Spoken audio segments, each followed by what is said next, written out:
Ladies and gentlemen and ladies, what do you do? Ladies and gents, got a little bit of Mr. Usher, or as Ludacris would say, Usher, in our background. Usher, go ahead and tell the folks what they make you want to do. Ladies and gentlemen, ladies and gents, we have a website here that we're going to right now, just real quick.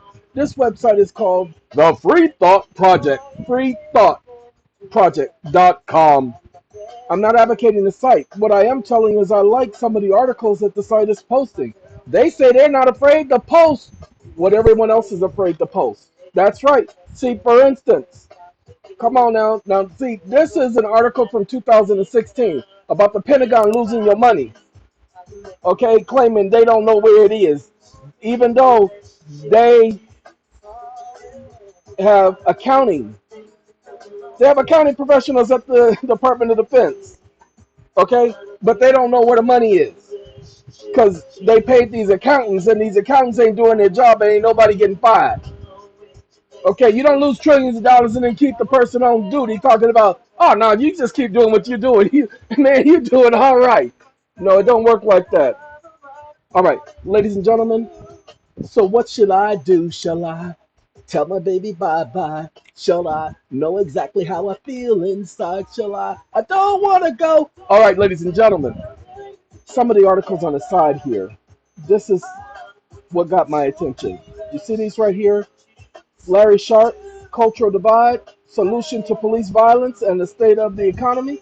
No, there is no solution to police violence. I told you guys, as long as these officers are being trained to shoot at images that are black silhouettes, you're going to keep having black people being killed. Why? Because subconsciously they associate a person of color with the color black. They're constantly shooting the center mass. They're constantly aiming to maim in the head or in the center of the chest at the heart. Pay attention. That's why you see so many black people dying when these idiots, and yes, they're idiots, because this is how they're being trained, and they're allowing themselves to be trained this way. It's called prejudice. No, not prejudice because they hate persons of color.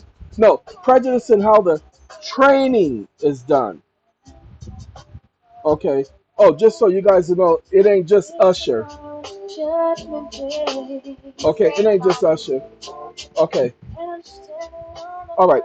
So let's continue. The second one. Now watch this. A man calls 911 after being shot in the arm. Now the police show up and they run him over, killing him.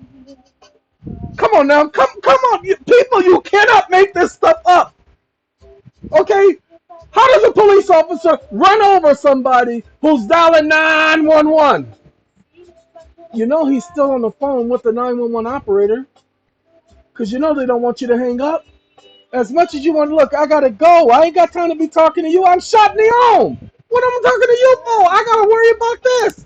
No, sir, I need you to stay on the line. Sir, could you calm down? Sir, could you calm down? If you don't calm down, sir, I'm gonna hang up this line. I'm trying to tell you to hang up. I don't want to talk to you. Well, I need you to stay on the line, sir. You see what I mean? So the man's still on the phone with 911 and they run him over. Ladies and gentlemen, something ain't right. Look at that. Okay? The man's got white on. How do you not see the white shirt? Sorry, I apologize, ladies and gentlemen. I apologize. Let's bring this article up because I didn't do this video to talk about this, but it says earlier this week, 42-year-old Eric Cole, sorry Eric, called 911 for help, like he was supposed to do after he was shot in the arm. However, the police were the first to show up on the scene, and help was the last thing Cole received. In fact, he received the exact opposite, and it killed him. The police chief is now referring to the negligence as one of his officers as an accident, which left Cole dead. While it may not have been on purpose, dash cam video shows that it was completely avoidable. Ladies and gentlemen, what the? I'm sorry. They want us to understand that this is okay. This officer is not going to receive a reprimand. This officer just killed someone. That's vehicular manslaughter. Ladies and gentlemen, if I run over someone in the street and they die, I promise you they're going to be trying to convict me of vehicular manslaughter. This was vehicular manslaughter. Why? Because it was unavoidable. Was it unavoidable? Well, according to the police, watch how they spin it. Well, the officer, he was rushing to the scene. The man had been shot in the arm. How could he be rushing to the scene? Okay, now, if you look at the photo, watch. Look what side of the street he's on. Okay? Completely avoidable. Hold on now. Oh, by the way, ladies and gentlemen, that's the dash cam. Let's do this. Graf explained in a news conference this week that there was now two investigations, one for the shooting and another looking into the reason why Rosales, anyway,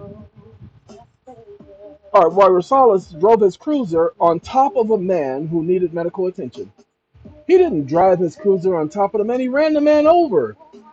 God, anyway, though they claim to be investigating, it appears that Graf had already made up his mind, and during the press conference, he described why the officer ran over Cole. The lead officer was trying to catch addresses on the houses. Eric was lying in the street, as you can see in the video, and the officer did not see him. Excuse me, ladies and gentlemen, I don't care if he is looking for addresses on the side. You can look at the address and look back into the street, because if any of you are driving for Domino's Pizza, or if you're driving for Uber or Lyft, hold on, let's do this again. Ladies and gentlemen, you got to break it down. Look at how far over to the left. If he's looking at addresses, you know, and I don't know where this was, but you know that the odd numbers are on one side, the even numbers are on the other side. You know that, right? So if you are looking for numbers, how could he not see him? Wait, no, I want you to see this. You can see these lights right here. You know those are lights, right? You can see this car right here. He's brighter than the car. He's wearing a white shirt. How do you not see that? He's got plenty of room right here to get by without running him over. He's all the way over to the left side of the street. There is no reason for him to be all the way over to the left side of the street. Was it a mistake? Ladies and gentlemen, an avoidable, not unavoidable, an avoidable mistake. And got no business doing that. Now, I didn't call you guys. I did not call you guys to this video to talk about this. This is not what I wanted to talk about. But when I went to this page, sorry, I got a touch screen here, so we're gonna scroll back up. Okay, now see, Cole was shot in his left arm. Hardly a deadly situation, however, when a 6,000-pound police cruiser, and yes, it is about 6,000 pounds because of all the equipment they have in there, when it runs over you, you know, it's often some serious injuries. Even more suspicious is that the coroner has yet to rule the cause of death. Do you know why the coroner is hesitating to rule on the cause of death? Because it's a police-involved situation. And because it's a police-involved incident, now we're going to have to figure out, because the coroner has to determine that the bullet didn't kill him. So they're going to determine that, because he wasn't dead. He wasn't dead until after, but that's why there is a delay, because they're going to try to say that he was dead before the police cruiser got there. Okay? What is more is that Cole was on the phone. Wait, I didn't read the article, ladies and gentlemen. Pay attention. What is more is that Mr. Cole was on the phone with 911 when he was struck by the police cruiser. Okay? I told you that's their routine, is to keep you on the line until the so-called help arrives. Cole could be heard in the recording saying, "I'm about to die, and I'm in the middle of the street." He said he had been shot, but didn't know why he was shot. Soon after that, sirens of multiple police units could be heard approaching Cole, saying, "They just hit me." So he was still alive, ladies and gentlemen. They just hit me. When the dispatcher asks who hit him, Cole responds, the police. Moments later, he said, somebody ran me over. Shortly thereafter, Cole would die, and the cover-up would begin. I lost my best friend, and people don't know when you lose your number one dude. What you have to go through every day. Ladies and gentlemen, I promise you, I know. So, again, completely avoidable. There is no reason for them to have run this man over. Now, I don't know when this article was done. I didn't read the date. And I know that this should be, yep, June 19th.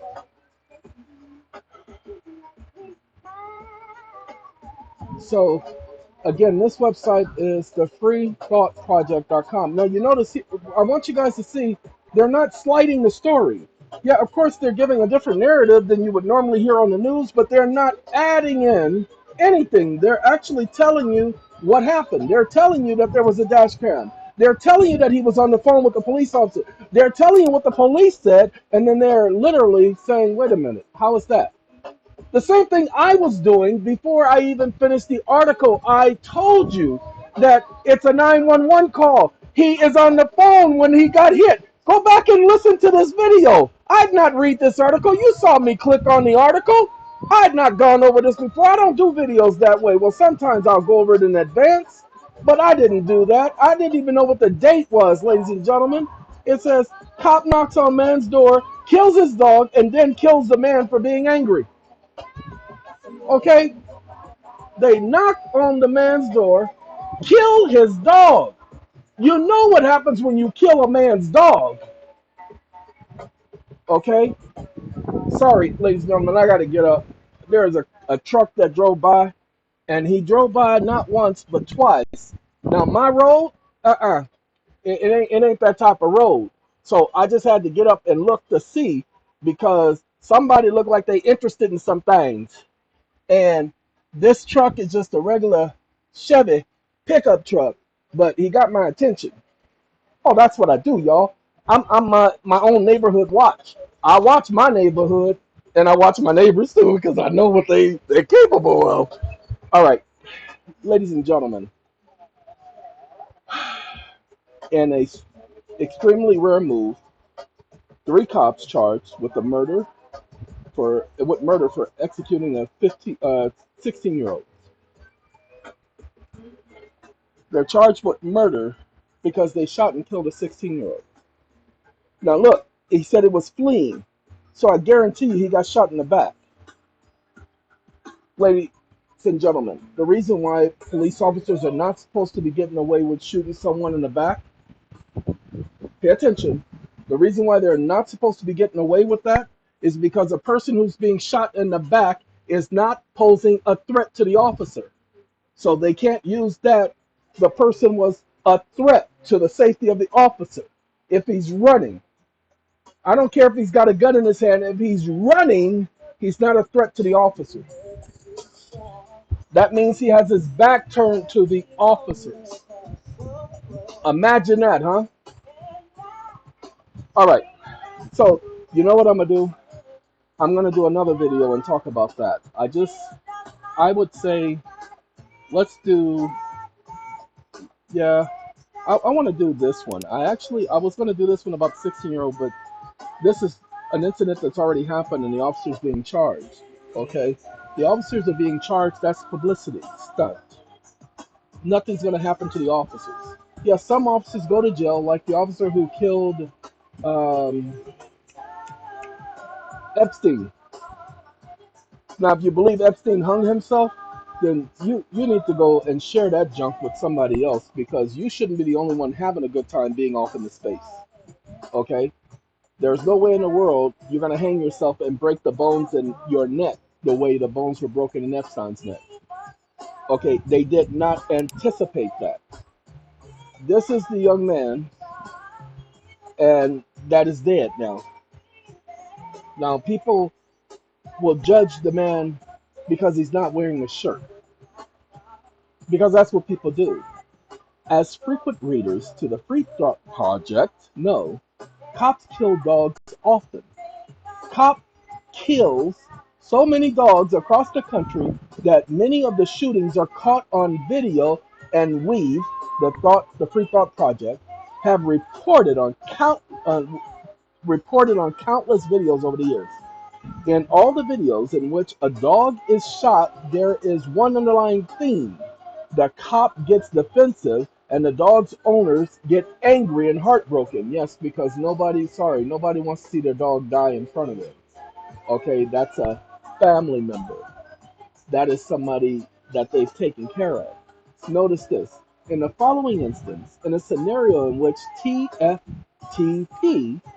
the Free Thought Project, has never reported, the owner became so heartbroken and angry that the cop felt threatened and defensive enough to kill him. It says on April 28, 2021, Oscar Herrera, 32, opened his door to the Hillsdale County Sheriff Deputy outside his Reading Township. The Reading Railroad, the Reading Township, yeah, ladies and gentlemen, anyway, Michigan home. Within seconds of opening the door, his dog would be killed by the deputy. Less than 5 minutes after that, he would also be killed by the deputy. Yeah, because the officer's already got his adrenaline going. He just shot a dog. Now he's in control. That gun just gave him a lot of power. It says, according to the police, the Hillsdale County deputy was there that day in response to a call about a loose dog. When the deputy arrived, however, the dog was inside Herrera's house. Well, he doesn't even know if it's his dog. So if the dog is loose, hold on now. The dog hasn't bit anybody. The dog hasn't committed a crime. So why are you knocking on the door? There is no loose dog. Someone had to, I don't know the video, but somebody had to have reported that that was the house where the dog came from. The police just released body cam footage of the incident, which showed how quickly it unfolded. As soon as Herrera opened his door, his dog ran out and then jumped on up towards the officer. Anyone who has ever seen an excited dog knows that they jump on visitors, but do not necessarily bite them. Ladies and gentlemen, you all and I have had dogs, okay? Especially if you're in that type of house where the owner opens the door and the dog comes out, that lets you know the dog is not aggressive. Because the dog is aggressive, the owner's not going to let the dog come out the house because it's too much civil liability. Somebody suing you, taking your house from you, and the dog being euthanized? Come on now. Anyway, the police claimed that the deputy tried to use pepper spray first. The video shows, I promise you it doesn't show him trying to use pepper spray. Shows that Herrera was trying to get a hold of his dog, but the deputy demanded that he get back before firing 4 rounds into the pit bull as it ran away and died in Herrera's yard. He tried to get his dog, and the officer tells him to get back. Excuse me? Mother, this is my dog. You better get out of my face. No, I'm not getting back. Now move so I can get my dog. That's my response. I promise you, that's my response. Nick, you ain't in control here. You don't get to tell me what to do. Nigga, get out of my way. Boy, get over here. Get in that house. That's my conversation at that point. And then if the officer gets an attitude, look here, you ignorant mother. Get your supervisor here. No, I don't want to hear nothing. No hands behind. Get your supervisor. You came to my house. You see, that's my conversation. Now, many of you may or may not agree with that, but I'm letting you know that's my reaction. Without missing a beat, hands down, that's my reaction. Because I'm not yelling at them. I'm taking control of the conversation. I'm taking control of the situation. You don't order me in my house, on my property. You better get off. You better get off my property. You're not here because of a crime being committed, ladies and gentlemen. There was no crime being committed. See, had the deputy, now I didn't read this, had the deputy simply let Herrera grab his dog, no deaths would have occurred that day. But the deputy chose deadly force instead of letting the dog's owner grab hold of his dog, get control of his dog. He has a right to get control. If that was a person, he would have the right to get control of that person to de-escalate the situation. Okay, I had a dog. I did have a dog. Her name was Eve. I called her Eve. It was short for evil because this dog hated men and this dog hated hats. So I could wear my hat around the dog, and it was my friend couldn't keep the dog anymore, so he gave him to me, and I had the dog for a year, and Eve was the most affectionate boxer. She was stood about 3.5 feet tall, was the most affectionate boxer you could ever have known. Women and children, she loved them. A 5-year-old come up and pet that dog, pull on her ears, pull on her tongue, pull on her tail, and she would just sit there and take it. Okay?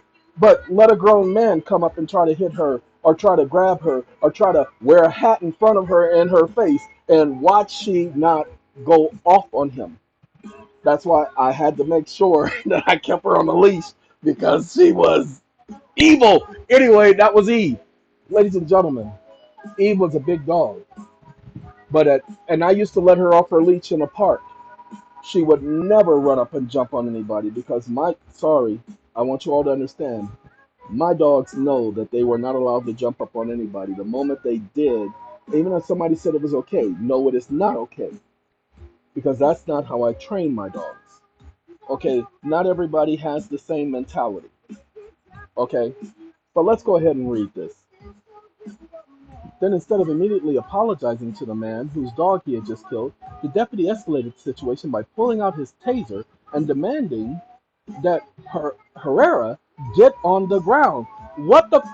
Why are you telling this man to get on the ground? Get on the ground, what for? Remember, at this point, Herrera had committed no crime. Exactly. So why are you telling him to get on the ground? The moment he told him to get on the ground, he was under arrest. Do you understand that? He was being detained. Get on the ground is an order. Go back and listen to it. That was an order. So the order was for him to get on the ground. Remember, at this point, he had committed no crime. The officer was simply investigating the report of a loose dog. There was no reports that the dog had bitten anyone, and no laws had been broken. Now, they may have a leash law, but the fact that they called the police to take care of a situation with a dog, no, that's animal control. Okay? Nevertheless, the deputy turned the situation into a chaotic one, screaming at Herrera. No, he doesn't scream. He uses what's called a commanding voice. It's not screaming. And ordering him, again, a commanding voice, to obey his commands instead of simply apologizing. Only after the deputy had forced Herrera to the ground under the threat of taser for several minutes did the deputy utter the words, "I'm sorry." Wait, hold on.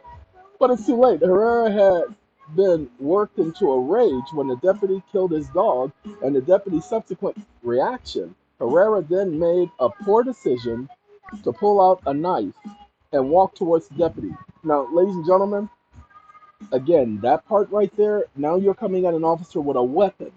You don't get to come at an officer with a weapon.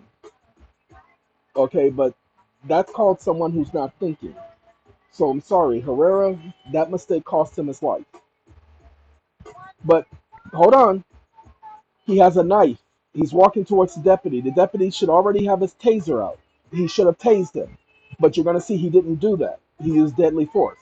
I haven't read it. Hold on. Remember, he has a taser. Look, threat of taser for several minutes. Okay, taser. He has his taser out. But now he went to threatening him with a gun because Herrera has a knife in his hand. It says, despite the fact that he had his taser in his hand. I'm not reading ahead. I told you guys I don't read ahead. I'm just going off of logic. What would logically be the reality? So he had his taser in his hand, and the deputy did not display the taser, and instead pulled his gun and put 5 bullets into Herrera, killing him on the spot.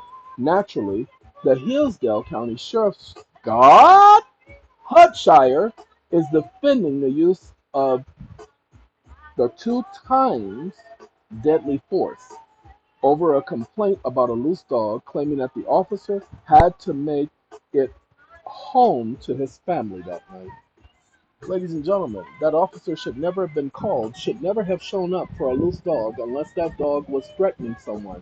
Now, they reported that it was a pit bull, and you know how many times pit bulls have been on the news for mauling people and maiming people, so they're going to use that to their defense. What the sheriff fails to concede is the statement that Herrera also has to do what he has to do to get home to his family. Had anyone but a cop knocked on Herrera's door and killed his dog, Herrera would have been entirely justified in defending himself from the intruder. Ladies and gentlemen, no, wrong way to look at it. Herrera, the officer had already put his gun back in his holster, his taser back in his holster. The officer was now in the conversation. At this point, there should have been de-escalation, but the officer should not have been holding a conversation. The officer should have been calling a supervisor, not for backup, but a supervisor, because it is clear that he was not in a proper position to be handling this situation. Okay, let's continue, shall we? We're only going to read this part, and then I'm going to let you guys get on back to your business, and I'm going to do another video taking care of what I needed to take care of. But an attorney for Herrera's family disagrees and points out how the deputy escalated the situation by barking commands and pointing a taser instead of attempting to defuse things. Again, crisis management, crisis intervention. Okay, that's why you call a supervisor, because they're trained in crisis management, crisis intervention. I did a video yesterday where I did a skit where I would call it role play, where I asked for a supervisor because supervisors will practice in crisis intervention. Okay, I'm taking crisis intervention, people. It was mandatory in one of the jobs I had. Okay, notice this. The officer transformed a controlled and contained, oh, okay, I think it's trying to say transformed a controlled and contained situation and manufactured this needless death. Ian, Ian Fallon, Herrera's family attorney, wrote in an email statement to Fox 17. This is the first time I want to let you know that I see an attorney not wanting to take the spotlight. He should have had them. Hey, salt and pepper, y'all remember my salt and pepper. Anyway, he should have had them come and do an interview. As you watch the video below, it is hard to disagree with Fallon's statement. Ladies and gentlemen, I don't want to watch the video. I don't like watching people die. I really don't. It really, really disturbs me greatly. But this video, this whole thing right here, look, I've never heard of this website. I was doing research on the national debt and the Pentagon. That's what I'm going to talk about in the next video. So with that being said, we're going to let Salt and Pepper take us on out of here. I want to thank all of you who sat around and paid attention to this. And my hope is that this is not supposed to get you guys riled up. I'm not bringing you to a website like this to get riled up. I will say that their reporting is not so one-sided. They literally do analyze, okay, what's going on. They talk about the fact they've seen the video. They give their analysis or opinion of the video that they've seen. So I give them credit for that, because they are not trying to shift you right or to the left. They're just giving the story. So they get credit for that. Ladies and gentlemen, and ladies, under 30 minutes, I'm sorry that I did not take the time, but I think this information is just as important. A website that I can say, hey, I can't find anything wrong with it, and the information I would not have gotten from any place else. Sorry, and that's exactly what they say, that they're not afraid to give you the story that you won't hear on other news channels. So here you go. I hope that you guys bring them some traffic, because websites like this need to be there for your benefit, for my benefit, and for the benefit of others, so that you can know what's really going on. I'm not trying to change the world. I'm trying to make sure that the world is aware that there is a world. Okay? That I'm no part of! Anyway, have a good day, everybody. Hey, Salt and Pepper, thank you. I am a man, and a very good one. You see, they're talking about me. What a man, what a man, what a man. They're talking about me. All right, gotta go, ladies and gentlemen. Have a good day. Goodbye. Adios. Sayonara. See you tomorrow. Goodbye.